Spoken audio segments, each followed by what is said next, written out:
It truly is a pleasure to be the moderator for today's panel. I'd like to kick it off by introducing our three speakers. To start with, Josh Nash is the Senior VP Director of Technology for Camden National Bank. Josh and I have known each other going on 6 or 7 years now, and I wanted to share a few fun facts about each of our speakers today. Josh is an FBI new agent trainee. He's a Division I college athlete in basketball and a state champion in track. And so it's a pleasure to have Josh on our panel today.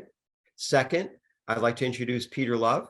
Peter Love is the Chief Digital Officer of Berkshire Bank. And a few fun facts about Peter. He's got 3 kids, the oldest heading off to college next year. He's an avid runner and a Spanish speaker. So it's a pleasure to have you, Peter, today's panel. And finally, last but not least, Troy Carmichael. Troy is a Director of Enterprise Data Management. He has 4 adult children, been married for over 30 years, is a Scoutmaster, and he and his wife are sailors. And it's a pleasure to have you on today's panel as well, Troy. I'd like to kick it off. We're all here today because you've invested in DataRocket, and that's our modern stack running on top of Snowflake and Talent. I'd like each of you to comment, maybe starting with you, Josh. You know, how you started down this path of modernizing your data estate, and what were the most pressing pain points? Why did you start your journey? I think it was started about 6 years ago. Josh, do you want to maybe take a first swing at that? I would love to. Thanks. Years ago, we were pulling in extracts from the core, and as we start to add more products and we have disparate data sets, we look for new ways to do it. And wasn't that long ago, but we'll call them back in the day, we used to use anything from SQL Server, and it would get messy, and you'd need people with specific skills, and trying to pull that together, it just didn't give us what we needed. So we started a new program, like Bruce said, roughly 6 years ago, and we were fortunate enough to link up with Bruce and his team, and we did a review of products and wanted to find what would be the best set to give us some success in this space. And that stack is exactly what makes up Rocket today. And we were able to get in and show our organization and our really the front end business line what we could do with a really nice tight tech stack. And then also have to call out the consulting support that we got in the early days, and we continue to use to supplement staff today. And I think that's what started out as a really trailblazing event. Now we've got good order, and our team has grown from when we first started, we had 1 person that reported to me in the business intelligence space, and today, we're looking to bring on 2 more. So that would get our team up to 6. So we're really excited about where it's gone, and the whole reason for it is the success that we've had and been able to prove that we call our team Beacon. That's under business intelligence. It has it's an acronym. More or less, we just needed a word that really looked cool, and Beacon, we could use the lighthouse, works in our coastal environment. And I think the success shows, and that's why we've been able to build out the team. We leverage Tableau for visualization. We use Talent on the ETL side, and obviously the engine underneath all of that is Snowflake. And we've been really, really fortunate to work with Passerelle and get that working in the direction we need. Thanks, Josh. And same question over to you next, Peter. What got you started down this journey? Yeah, our story is similar to Josh's. We're a couple years behind him, but we really started, mapping out our roadmap probably 5 years ago. And then it wasn't really until about 2 years ago that we were able to meet Bruce and company and really establish some of the foundational pieces we have in place today. So our biggest challenge and trying to really unwind this incredibly tangled web prior to investing in the foundational technology was just gaining access to our data. So we, like many banks, I'm sure, have a core provider. It was next to impossible to get the data we wanted out of the core provider the way we wanted it. And we just had very little control over our ability to use data to drive the business. So we did make a significant investment in the Snowflake Foundation along with DataRocket. And our first foray was just let's grab as much data as we possibly can from our core provider, bring it in-house into our Snowflake environment, and begin, creating our enterprise data warehouse. So that was about 2 years ago. We've made incredible progress, again, thanks to the Rocket, and also to the partnerships that we've been able to leverage across the industry. We too are growing our team. We've gotten to a point where we've operationalized a number of ingestion sources. We've really moved the bank from just a bunch of report writers and kind of data miners looking for information to really driving insight and decision making through the data we're able to bring into a central repository and then surface and consume in a way that the business needs it. So again, we're similar to Josh in the sense that we've developed the use cases and proven them out, and we continue to build our team. We just hired a senior data architect to kind of take us to the next level, and our focus right now is, like many banks, dialing in on the customer 360. Thanks, Peter. And same to you, Troy. What got you started on this journey? It's Peter, Josh, myself. But we all had similar pain points, and we started ownership with Passerelle further down it.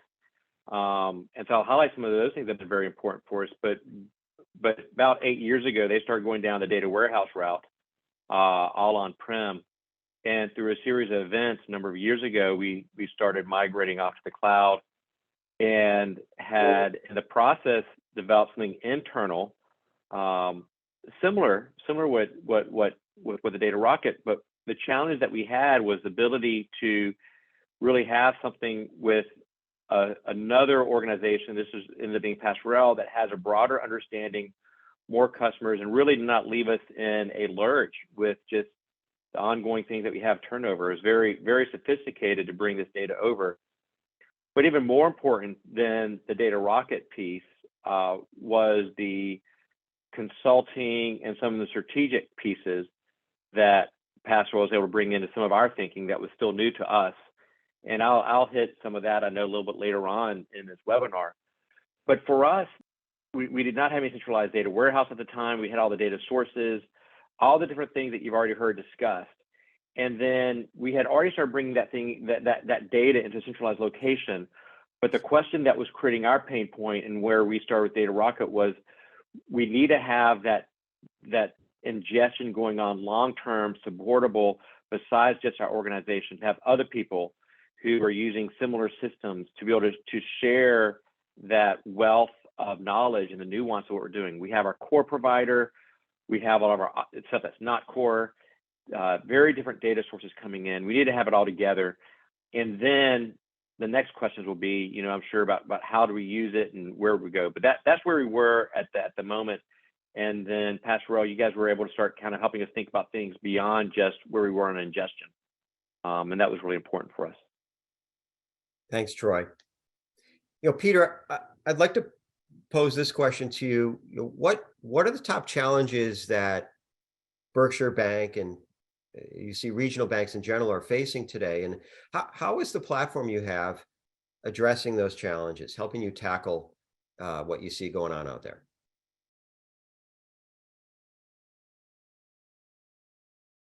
I think I'll speak for our team here. Regional banking is hard at the moment. It's also incredibly exciting and rewarding from a tech perspective and from a customer engagement perspective. A lot of the traditional challenges still exist, right? There's increased competition. There's growing, differentiation between banks given their mobile experiences and customer experiences. There's overall, kind of shift in mindset for in the industry as a whole. Banking as a service is becoming, an incredibly important avenue. So all the traditional challenges that exist are still there today. I think, add on top of that some of the recent challenges, right? The Silicon Valley Bank, the First Republic issues. There's a lot more coming at us. There's always an ebb and flow in the banking industry. I feel like we're in an ebb, right? I'm also incredibly hopeful and expect a turnaround I don't mean a turnaround, I mean a flow, really. I think for a lot of regionals like Berkshire Bank and our partners here, we see this as an opportunity, right? There's a fair amount of I don't know if it's fear or concern or just uncertainness with what's happening in the market. One of the things that we're leveraging right now is the relationships that we have, access to the data, the ability for us. We had a number of things in process anyway to keep up with some of the digital innovations happening, whether that be customer experience, mobile app development, a number of things that were just, in my opinion, table stakes.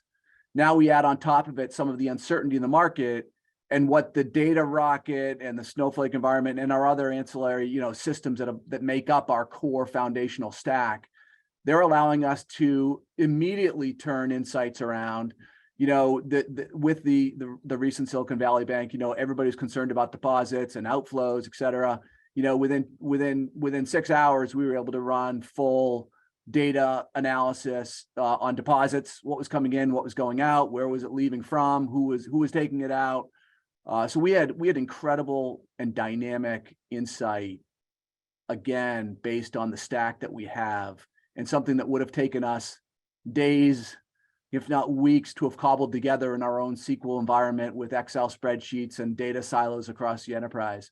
So there's a lot happening in the regional space, and I think the innovations that are happening in the cloud space, and again with our partnership with Passerelle, and I'd like to just say, just like Troy, there's a lot more to it than just the rocket, right? It's the consulting advice. I think we'll get into some other components of this overall journey later on, but data governance, there are a number of things that come into the space, and again, the ability to turn data, first of all, consume data, make it available, and then gain insights out of it in real time has completely changed the way we address and deepen our relationships with our customers, and also satisfy our regulators, because they're asking us a number of questions on the fly all the time about our book, and we're able to gather that information and again turn it around more quickly than we ever had before. And a lot of that has to do with the variety of the systems we got in place. Thanks, Peter. Going over to you, Troy, touching on some of the comments Peter mentioned, the platform has given him some capabilities to do things that couldn't have been achieved before. As you look at Renaissance, how has modernization allowed you to tee up innovation and enable digital initiatives that might not have been possible with older technology?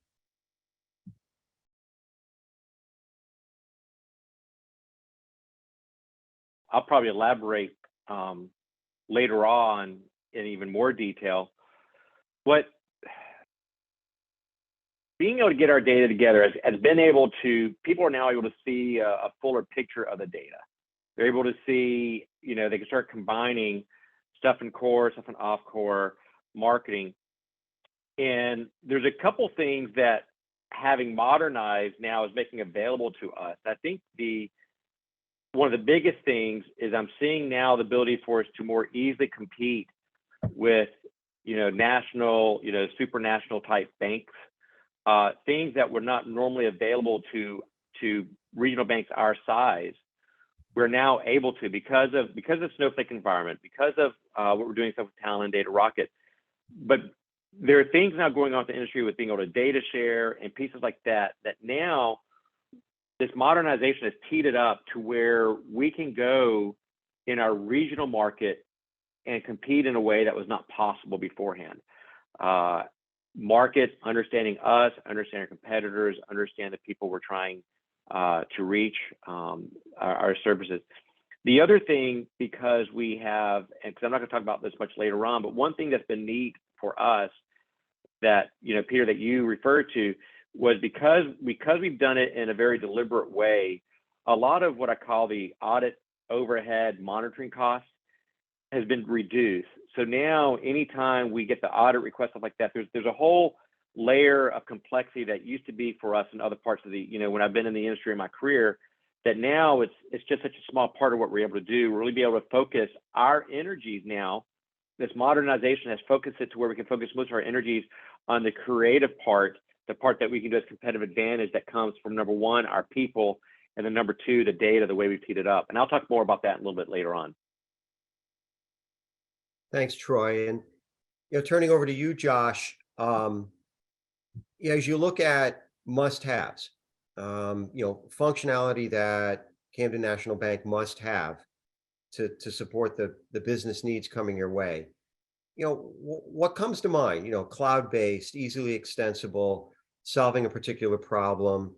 What do you view as being critical as far as a capability? You're making an investment here in a centralized platform that needs to grow with you over time. What are things that you looked for in this type of technology?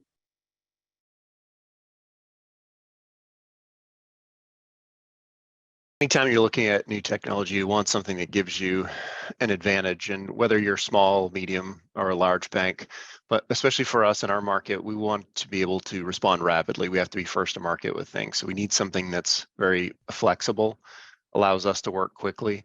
And I think that's where a cloud solution allows us to be able to pull in other resources quickly. It doesn't get us tied to our archaic core. It gives us the ability to respond. And I think Peter had mentioned, with everything going on, you're getting questions about data, like how can we leverage this? Where are things going? And people are blown away because the data is already ingested.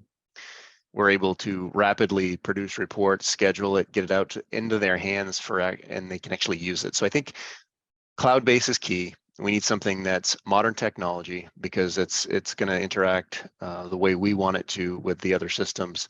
And then it also allows us, the key that I don't think we've mentioned yet is we're trying to bring in resources in a very competitive market. We don't want to have tools that were built in the 1980s or something that's not going to be sexy for the younger generation wanting to get into this field. So the Rocket has all that. We have cloud-based infrastructure. It's easily scalable.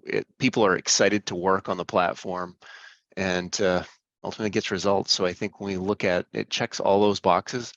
And one of the real game changers for us is you install it, you need to be able to get results quickly.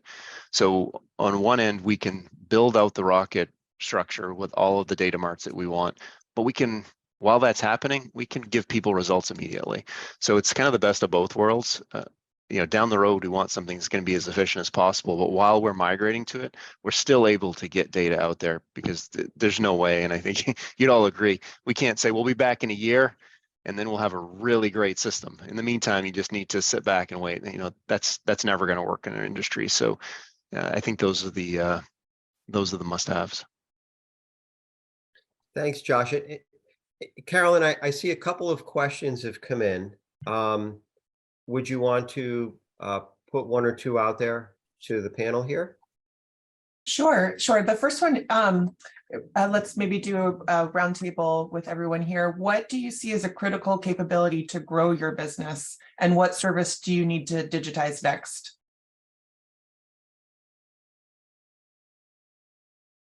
There is no what's next. One of the things, and I'll keep this brief, is we've used our data to support our automation arm that we have as well. So we want to be able to automate things and take away those mundane tasks that nobody really wants to do and allow us to do higher level work. But that doesn't happen unless you have a strong grasp on your data. So again, this is where without a strong BI and using the Rocket, we've been able to feed our automation program and take away some of those things. And really, which one do you do first? Whoever can come in with the best business case, and that's what we attack. Any other comments, Troy? I'll speak to a little bit of it.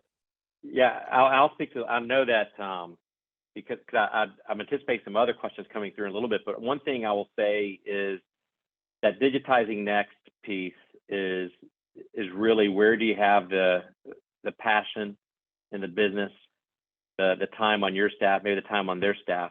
And one thing I'll speak to about in a little bit might be some of the programs that we're doing to really facilitate that. When I think about critical capabilities, it's interesting, as a starter is just knowing your customer, that 360 view of your customer, being able to pull in all your different systems, understand how people are related to each other. There are a lot of banks right now who cannot bring up a single pane of glass. and on any particular customer, know where what that customer footprint is in their entire bank, and what the relationships are, how they're tied to certain businesses, and how those businesses are tied to certain businesses. I think that will eventually be table stakes. And so tools like Data Rocket and in our world, I forget, Josh, what y'all called it, and y'all say I think it was Beacon. You know, we branded our whole system ready, the Renaissance Data Ecosystem, truly just trying to get everybody ready all the time to be understand the customer, understanding how to use that data to make that next digitized investment. I think there was a question I saw directed to us about business outcomes and enabling business-driven use cases coming from our architecture.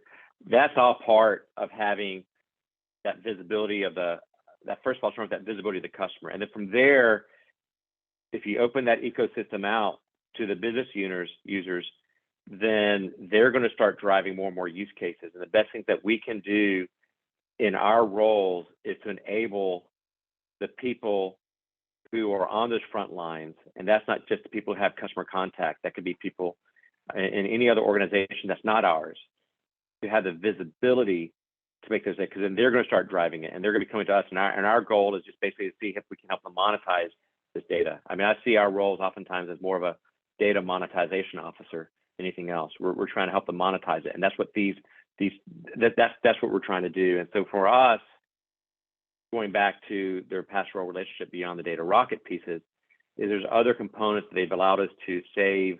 You know, I don't want to give away, but they have saved a lot of time to market for us.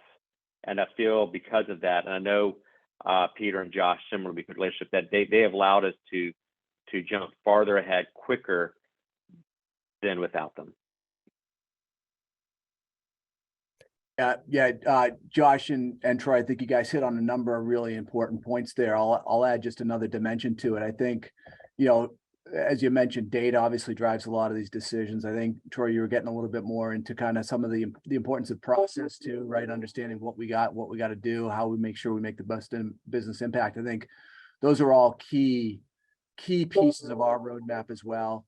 Another key component that I think is critical for our growth and our ability to kind of leverage all of these tools together is that integration layer, right? So not only do you have access to the data and you can consume the data, but you can push it wherever you want to in real time. So there are other, pieces of that again, I think the question was around, loan origination services or systems or credit.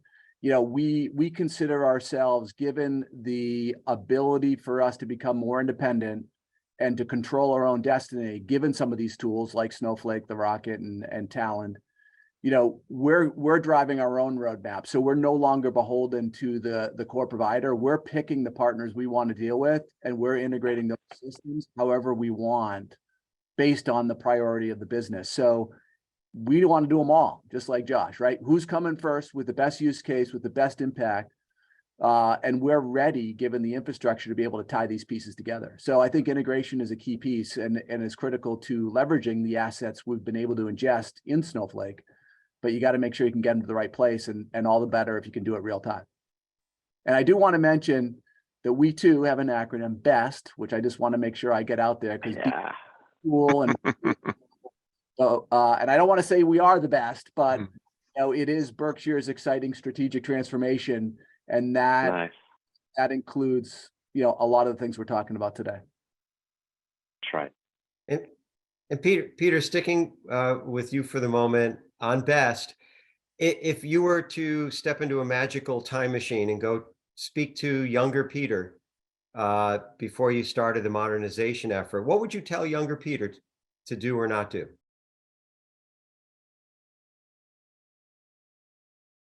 So younger Peter is kind of process driven, technically, kind of focused, and he really needs to focus on building consensus, leadership, and relationships across the enterprise, and making sure we understand what we're doing here and why we're doing it, and getting everybody going in the right direction. So, and I think middle year Peter did some of that, but probably not as much as older Peter would have told younger Peter to do. So I think it does come back to, making sure you're aligned to the business, right? So some of these technologies, especially in this really, like I said before, is super exciting time in banking, right? We have some of the most dynamic tools. We're on the front end of some really exciting technical things, and we can do a lot of technical things. But are we aligned to the business? Are we aligned to the corporate objectives, to the key stakeholders out there in the business? To me, that continues to be the biggest challenge in IT. It's not about technology, it's about change management, organizational management. One of the things that came up for us on our journey was data governance. So we thought we knew who wanted what. We thought we knew kind of who owned what. That was one place where Passerelle really, really came in and hit a home run, being able to help us define our data governance strategy, which has, again, more to do with process and relationships and ownership than it does the technology. So to me, that's that's critical before you kind of embark on this transformation, is make sure you got the right people lined up. We're aligned to the corporate strategy, and we know how people are using this data, because again, more often than not, I get into these discussions and we can do anything you want. Technically, are we doing the right thing? That's what's important. I loved your comments on keys to success. With that theme in mind, Josh, how do you define success? Is it adoption? Is it, customer service improvements? Is it certain KPIs? Peter hit on a couple of key points to focus on for success. How do you define success at Camden Bank?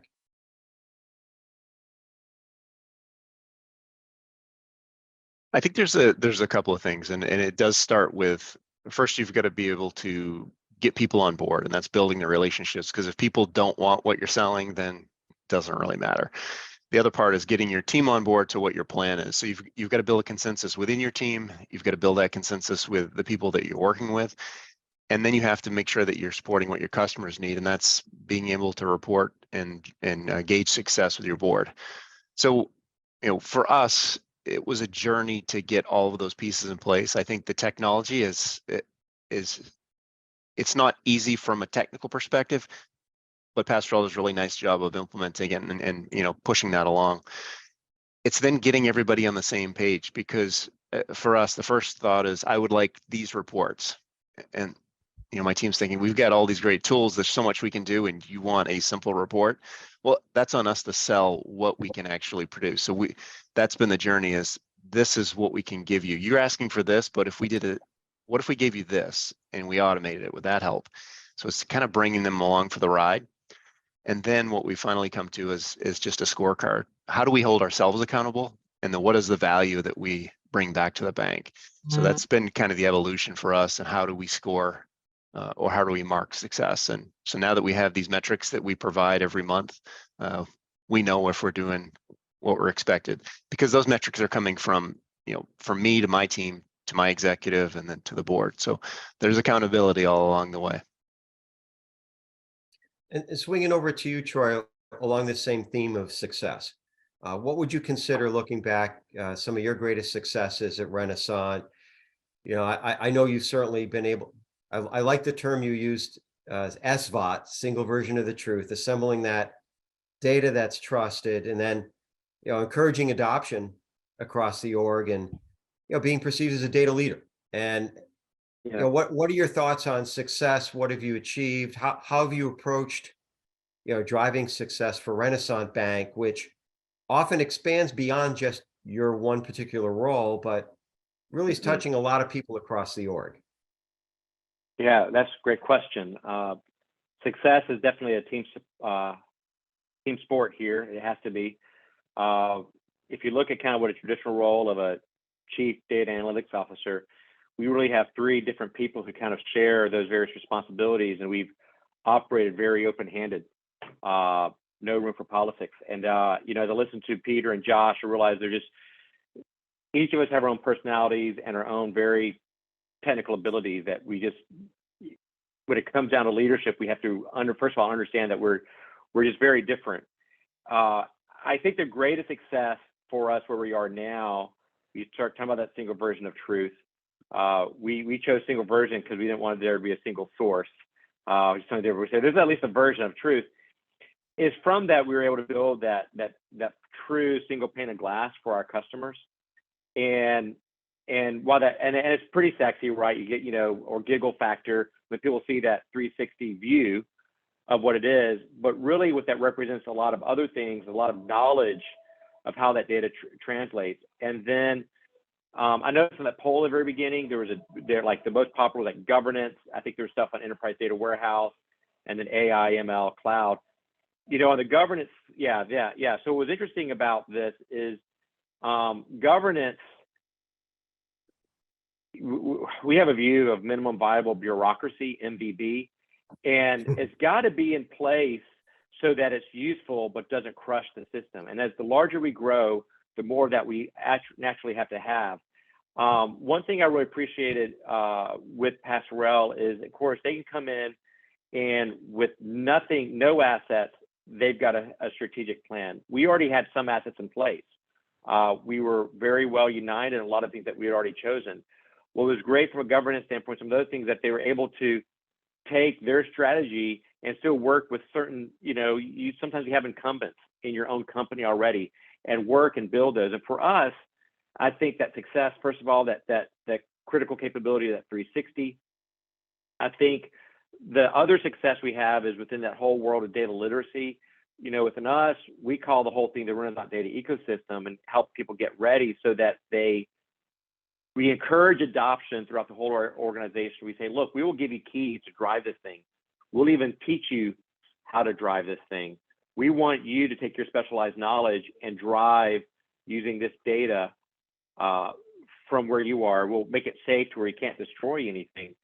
But what's important about that success is governance has to be part of it. Access to the data warehouse, data glossaries, all that's a big piece of it. I do think overall, though, it's been the leadership, what's made it successful, going something that you said, Peter, about your younger self. For whatever reason, we were fortunate. I don't know how we grew. I see in my leadership role, I see it kind of as a teller of stories, creator of analogies. If I can tell the stories to the other people in the business, the other business leaders, if I can create the analogies so they can understand what we're doing, which is so complex, but understand it simply, then they get bought in, they get excited, and then they're starting to beat the pathway to our data. And all we're trying to do is the various pieces of tools that are in our ecosystem now they're the ones who are, so much easier for them. Analogy, it's easier to pull a wet noodle than to push one. And what my goal is, while we're down in here on the behind the scenes building this stuff, the data rocket and the expertise that they're giving us, on the other side, I'm trying to have the conversations to where they see this thing and they start pulling it towards them. So I guess if I summarize, the great success was getting that single pane of glass, but then it was getting people literate enough at both the low level and the high level where they're excited to start using that data. Now it's created other challenges, right? Because we don't have enough people to do all the things they want. So that's going to be the ongoing struggle. And that goes back to the question that someone asked earlier on: how do you determine what's next? What do you digitize next? It's where you have the passion and the people to put into play. Building on that, Josh or Peter, any comments on, as you look at other executives in the bank and generating interest and aligning data to meet the goals that those executives have, how have you achieved some success as you look back in time with what you've established? Yeah, it's about building relationships. I think that's the recurring theme here is once you prove to them you can provide value, they're going to keep coming back. So then it becomes, we have a model where what's the return value? Like, tell us what's possible here? Like, if we give you this, what's the return? And then that's how we kind of queue things, and we can assign resources in that manner. But we find that there are a couple of areas that put through a lot more requests, but they're also probably the most invested in what we're doing. So I think it goes back to what you said, Troy. There's going to be a passion there, and usually with that, there's they've had some really positive successes with what we've been able to give to them. Yeah, I'd agree with what Troy and Josh said. You need to show value. needs to be fairly quick, and then it will keep coming back, and it gives you an opportunity to build, create more space, and create more value. So it's a virtuous cycle if you can get into it. You got to find those evangelists out in the business. There have been, a handful of people over the years that I know I can go to that I know is going to support, some of the complexity that goes into delivering what they want, right? Because there's an investment on their side too. It doesn't just happen. There's an investment from both sides to make the solution actually viable. So you need to have, a level of trust and a level of a track record, that you can kind of keep building on over time. You can't underestimate the importance of just senior executive leadership too, right? So there's only so much I can get people to do, but if it comes from, the CEO of the organization through continual kind of reinforcement and use case, we have employee, company-wide town hall meetings where technology is showcased, on a fairly regular basis. Look at how you can use technology to do this in this business area. Hey, any other business area interested in seeing some of this? That's coming from the top, where he's able to see top line returns from the investments he's supporting. In addition, it's going to level down, and we've got a newsletter that goes out every month, highlighting how a person's day-to-day activities have changed as a result of some of the investments we've made. What is making a day-to-day impact for the people that are doing the heavy lifting across the organization, and highlighting some of those wins, and gaining support and kind of interest across the bank. And I think just I think we've each touched on this importance of relationships with our partners, obviously Passerelle, with our vendors, also with our senior leaders, and most importantly, I think with our employee and stakeholders, right? Obviously the customer, but talent is a challenge in this space. And I think Josh touched on it, right? Nobody wants to come work for an IT group that has legacy technologies that does everything by hand. But if we're able to bring in some of these younger people, and we've converted 5 people in the past 13 months from the business into my team, and that's because their life was impacted and they could see it, and they become evangelists, and that's just, again, another virtuous cycle. If you can get people that are impacted day to day to see how this is going to help them, not replace them, but help them be more effective and help them get to their career path and their learning and their personal objectives, then it becomes a win-win. So I think that's another kind of important piece for people in this area. And Peter, you raise a good point. I know we've got maybe 5 minutes left here for this portion of the roundtable. The skills and sets. I think all of you have grown your teams over the years. Maybe turning to you, Troy, then you, Josh. What type of people, staffing wise, skills and experiences are you looking for that makes for a successful data enterprise to do this stuff?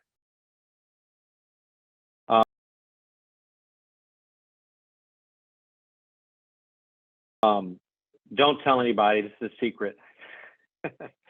Gartner had asked the same thing recently. They had a comment, and really, for me, because of where we are at talent, is I've always had a little bit different approach of it.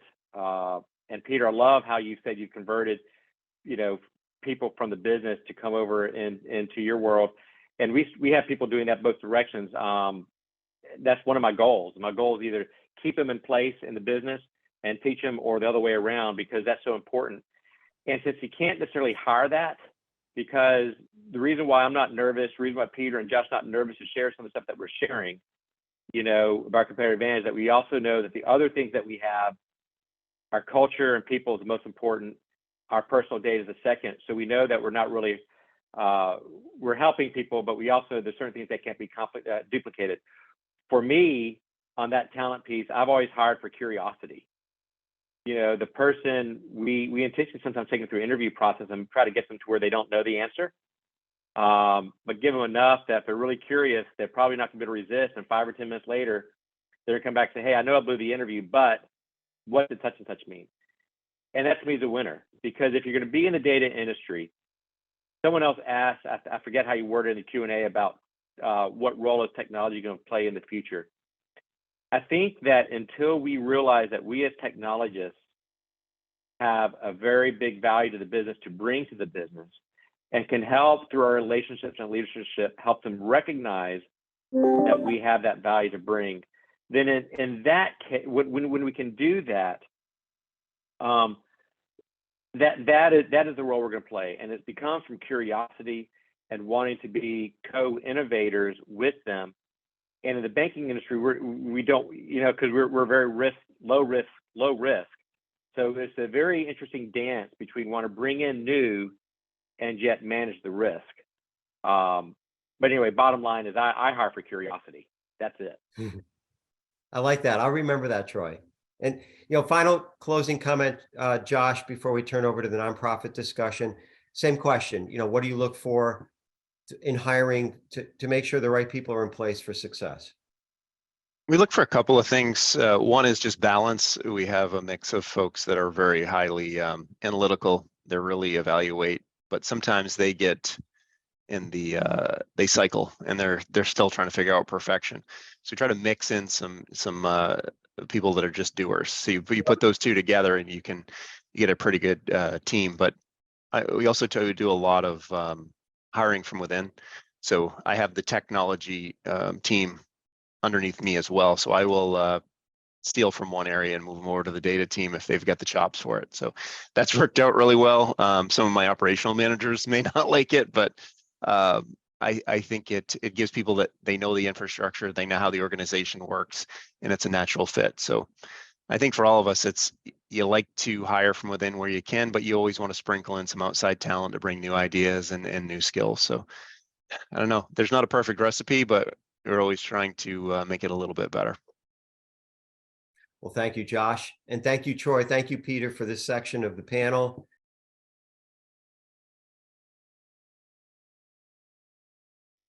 We just keep it really simple, is that we say what lands in, in our Snowflake environment, we call it something there, what lands in that data warehouse. If it's wrong there, the data is still right. It's the question, what is right? If it's wrong in the source system, it should be wrong over here. So in our data governance, the loop is that they have to go all the way back and fix it in the source system. So we really only want one record of truth at that level. There are some exceptions that are possible, but that's how we handle problems because of the ongoing. I'll let Peter, you or Josh talk about kind of that process that goes on daily on y'all's side. Well, I'll just jump in quickly, Josh, on this one because I love the word SBOT. I've been trying to find a way to use that. So we do that too, and very similar to the way Troy does it. So we ingest data through Talend that we land in our Snowflake environment, and we do that. Typically, we do that nightly, but we can do it on whatever frequency we want. And then the other part, again, that Passerelle helped with quite a bit was establishing this data governance. You're really enhancing our data governance structure and also deploying the Talend data catalog solution for us, which we use all the time. And what that does is it goes out and it harvests source systems and brings data back. So it provides, additional data metadata around our data. That combined with identification of stewards and owners, gives us a strong foundation, right? So we ingest, we do sums and totals. We confirm that whatever they said over there is over here, kind of like what Troy said, but then we push it back to the stewards and owners to use the catalog to validate that what they see in the warehouse is what they expect. And there are two big things. Number one, nothing gets in the warehouse now if it doesn't come through the catalog or it's not governed. So where traditional IT, anybody could put anything in the swamp, basically, that's no longer the case. So now if it comes into the data lake, it comes in governed, and that's a key part of our entire strategy. And then the other part is just identifying and making sure people understand what it means to be a steward and an owner. And what it's done also is surface a ton of data quality issues on the core. I think, Troy, probably what you were alluding to, right? So just because we put in these tools that we can do it faster doesn't mean it cleaned up the data. So it still puts the onus back on the person who owns the data to make sure that that's accurate. I'm just bringing it in for you. So. Yeah, it sounds like we're all in violent agreement on the approach here. We see the same thing. Use the tools. The tools are built, they work. Leverage talent to get this in there. And then we have a data governance committee, and it's all based off of the data marts. They have to approve it. They go through the process, and then it also opens up the opportunity for data cleanup, which goes back to the source. So, I mean, I think it's the right model, but you got to start with the right tools, or otherwise your people are going to be doing a lot of work. I see a good follow-up question to that. What portion of your business reporting is done directly from source system versus through Snowflake first? Just a simple percentage, perhaps, or if you want to expand.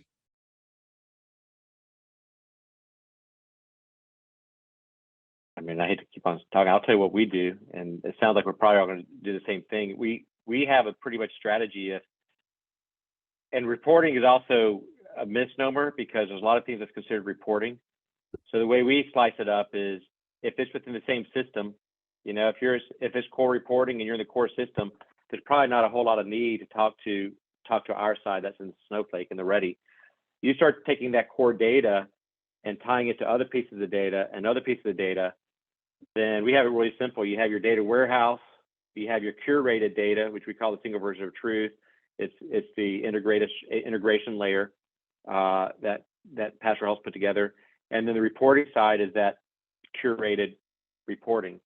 So that's where so when you look at that, is almost all of our data that ties to other systems for decisioning pulls off of Snowflake, because that's where it's all centralized. But if it's just within that source application, well, they have all the reporting already built in for managing that, the transactional level stuff. Yeah, I would say ad hoc reporting. I think Troy is what you're probably saying that, right? I don't care so much about ad hoc reporting, so that could happen wherever that makes the most sense. But if you're talking about anything that's being again aggregated or shared or used as some kind of truth document, it should come from Snowflake. I'd say that that's a journey for us, that we still have too much reporting that happens outside of Snowflake, and that's one of my main responsibilities or goals, is to get it all into Snowflake. So that's not an easy task. People are very comfortable with how they get data, where they get data, and getting them to go to a new place is one of those kind of change management challenges, but that's where we're headed. Yeah, we're on a similar path. I'd say the only thing we've been able to kind of lock down that a bit is any system that can pull what you almost call a fake report. We've locked down the queries. So if you're providing something as a report and it comes outside of that controlled area, then it's not a certified report. And fortunately, the data governance program has helped with that. And it's kept called rogue reporting down. So I think it takes time, though. Like I said, it's not going to happen overnight, but there are ways to control it. I like fake reporting. It is totally fake. I like that rogue reporting. I have a whole page of notes from listening to y'all today. I'll just have to say, I'm taking a whole page of notes. I just wanted to add, again, it's been an honor and pleasure working with you, Josh and Peter and Troy, over the years. I truly think it's a journey, and certainly we strive to serve you all well. Are there any, maybe closing comments from each of you? Maybe starting with you, Josh. Any closing comments? I just want to say thanks. I mean, this is it's a big undertaking, and it's nice to have a partner that you can count on, not only for the technology and to be an advisor, but to also have consulting support. So when we need to supplement our team, you're there for us. So much appreciated and happy to be here. Thanks, Josh and Peter. Yeah, I'd say the same, right? So no one can do this on their own, and there's very few institutions that have all the intelligence or experience inside their bank. So it really does take partnerships, not only with our vendors like Passerelle, but also colleagues like Josh and Troy. So it's a community, as long as we're not in each other's markets, right? I mean, for helping and also learning from everybody participating today. So just want to thank you all for that. Thanks, Peter. Troy? Yeah, I'll agree with that. And as Bruce knows, we've even brought relationships into that relationship, because Passerelle's done a very good job of helping balance all the different interests when you're pulling things together and being a good thought partner. Beyond just the technology, it's that thought partner that's been very beneficial for us on our journey, especially the past couple of years. So really appreciate it. Thank you.